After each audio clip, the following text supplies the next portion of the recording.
In this video, I want to help you be okay with not knowing. See, the left brain has such a craving for certainty that it would rather be miserable, depressed, and anxious and be absolutely certain in something than to simply be okay with not knowing. And that's just one of the reasons why we have so many conspiracy theories going right now.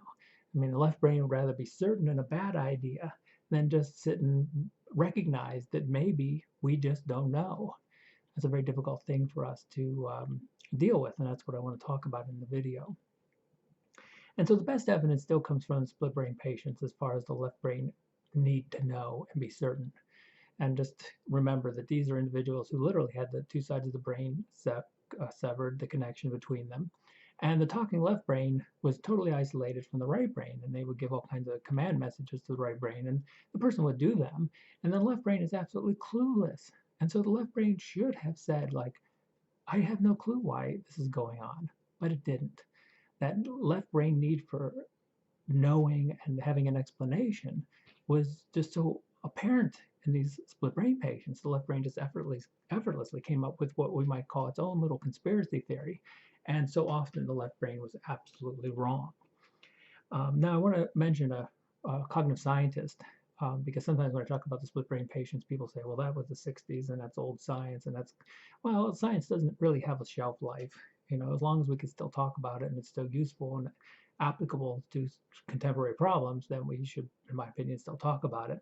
But people will like this paper because it was 2015, and I'll put it in the description so you can check it out for yourself. But he describes how there are two systems, complementary, and I talk about this a lot in the nervous system. We need two complementary systems because the nervous system isn't good at coming up with one general all-purpose system. So these two systems are the left brain's need for certitude, but also one of the underappreciated things in our culture is the right brain's equal craving for uncertainty. So I want to show you how we still have this imbalance where the left brain takes every right brain experience and tries to take it over. And so many of you probably are familiar with the name Socrates. So let's go back to the ancient Greek philosophers. And Socrates, what he actually said, he was thought to be the wisest of them all because he recognized his ignorance. Technically, the quote that he said was that I neither know nor think that I know. Okay. What this commonly gets translated as is I know that I know nothing. And so if you've had a philosophy class, people might have even used that translation and said, well, Socrates knew that he knows nothing. That's really different than the actual quote. So what he actually said is I neither know nor think that I know. And see, that's different. See, the left brain took that state of not knowing and it turned it into something that you can't know. Instead of saying, look, I just don't know. It said, wait a minute. Yes, you do.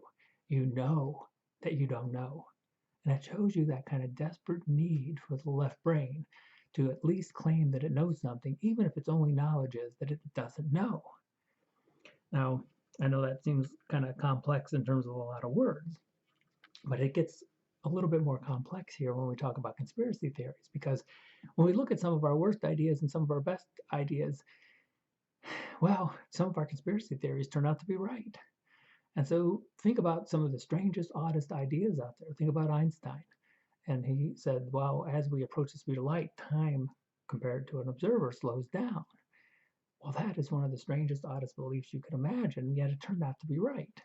On the other hand, something as simple as the Earth being flat, which would seem like, you know, so obvious, and the left brain could just really get into that kind of certainty with that, but that idea turned out to be wrong.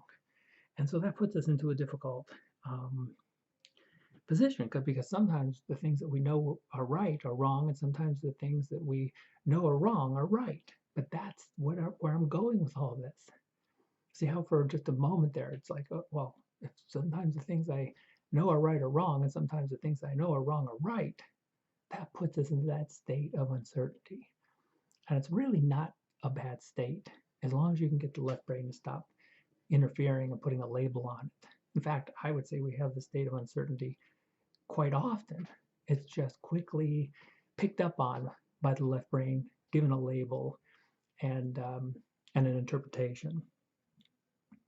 And so play around with it a little bit, recognize that it's okay to have that state of uncertainty. There's nothing wrong with it. And in fact, if we really want to balance the equation in terms of neuropsychology, we may have a desperate need for the state of uncertainty to kind of like embrace it and and recognize that it's okay as it is. So try that out, play around with it a little bit, and leave me a comment. See how it worked for you.